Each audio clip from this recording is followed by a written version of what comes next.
Hey everyone, Jonathan Holliday here at Titan Fitness Gym. We're back at you with a leg day. Got a great workout planned for you. We're gonna be working those quads, hamstrings, and glutes all over the place. Can't wait for it. Let's just get right into it.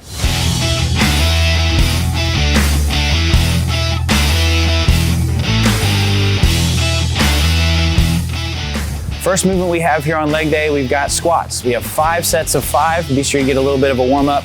You're gonna have a 150-second rest in between these, so plenty of time to recover, get some water, and get ready for that next set. With the squats, we wanna keep our feet about shoulder width. We can be a little out, little in, so a little preference on that one. Just make sure your toes are slightly pointed out and you keep those knees in line with your toes. Gonna protect those knee joints. Also, making sure our chest stays up, core is tight, and we don't have a lot of weeble wobble. We wanna keep that bar directly over the middle of our feet at all times. If you don't have a barbell for this exercise, we can replace this by putting 2 dumbbells on your shoulders as a variation. Second exercise is gonna be trap bar deadlift. Our reps are gonna be 12, 10, 8, 6. This is gonna allow us to increase weights as we go through those sets. 2 minutes rest in between these. With the trap bar deadlift, it is easy to get into that squat position, so we wanna make sure that we're hinging at the hip and that our chest is gonna be a little bit farther over, back is gonna be flat, and we're using our glutes and hamstrings to do the pulling in this motion. If you don't have a hex bar, we can use barbell for this. What a hex bar is gonna allow is for those beginners and for the people that have a little harder time with their lower back and their mobility to be able to do this motion. If you don't have it, use a barbell, that's absolutely fine as well. After the trap bar deadlift, we have dumbbell walking lunges with a double tap. I'm gonna explain what that double tap is, but for this exercise, we have 3 sets of 8 with 120 seconds rest in between. That double tap is gonna add a lot of time under tension and a lot of time of us working, so we're gonna need that rest. For this movement, we also need to pick a very light weight because we're gonna be under tension for so long. What that double tap is you're doing a walking lunge. When you get to the bottom and your knee touches the ground, you're gonna stand up like it's a split squat. And instead of taking a step forward, we're gonna go back down, tap our knee to the ground again, and then take our step. So it is 8 each leg, that is 16 total steps with that split squat in between each time. So pick light weight, you're gonna be feeling this one. Next exercise, we have barbell hip thrusts with a 2-second hold at the top. We're gonna be doing 3 sets of 10, again, a 2-minute rest. The reason we have these long rests are because we are putting ourselves under a lot of tension and a lot of time, so we need that time to recover so we can complete that next set using that same weight. For these, we're gonna start with our hips on the ground.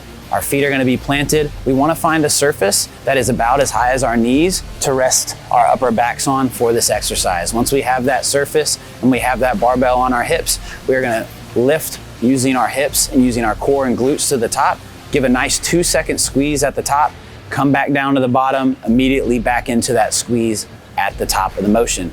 2 seconds every time, so you should be in this at least 20 seconds.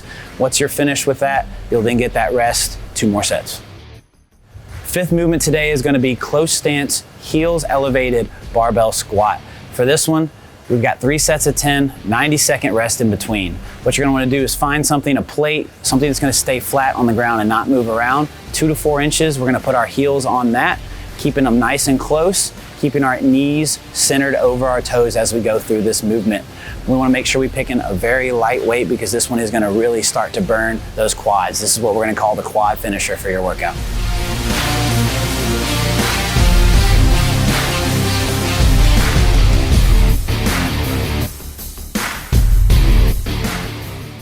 All right, 5 exercises down, onto our superset, onto our finisher for the workout. We have weighted dumbbell step-ups, followed by wide stance goblet squats. We're gonna use 1 dumbbell for both of these exercises, about the same weight, so you can just get 1. You're gonna need an elevated surface, whether it's a bench or a box for those step-ups. You're gonna take that dumbbell, we're gonna center rack it on the back of our shoulders, and we're gonna alternate step up. So when we step up, giving a little push off with that leg on the ground, and then finishing through with our quads to the top. Stand all the way up, straight on that box, both feet and your hips need to come forward.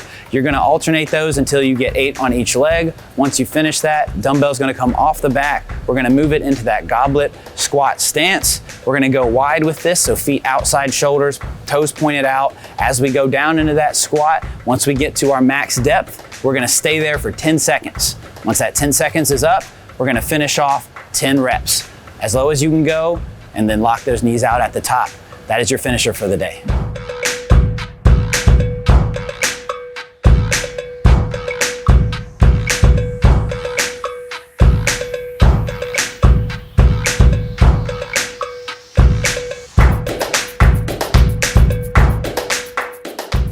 Thanks for watching, guys. Be sure to comment down below what you want to see in the future. Give a thumbs up if you like that video. Subscribe for future content. And thanks for watching. We'll see you next time.